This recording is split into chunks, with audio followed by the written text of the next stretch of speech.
There's a lot going on in IT right now. There's so many interesting movements, so many interesting changes, and I think one of the things that we can all agree on is the world of IT will not look the same in 5 years and 10 years. The world today we have looks very different from it did 5 or 10 years ago, and you look out a couple more years, there's a lot more change coming.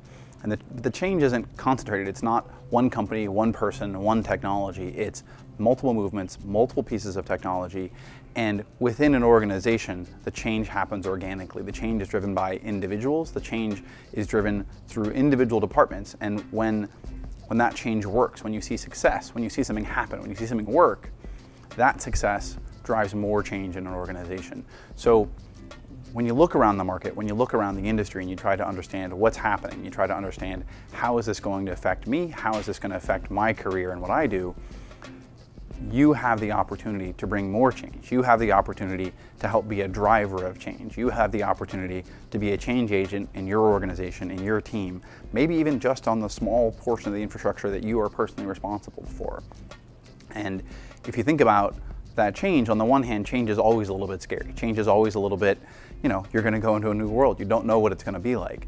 But on the other hand, we got into technology because it's exciting. We got into technology because it's the coolest, most expensive toys we get to play with on a daily basis. So why wouldn't you want to go into this new world? Why wouldn't you want to be the first one through the breach to try to find how we can do this, what this new world looks like, and especially really not just to discover it, but to help write it, right? If you're the one who brings the tools in, if you're the one who has to develop the new protocols, has to be the first one to write the process down, then you're the one who gets to define this new world. You're the one who gets to lay out the pattern for how this new world will look.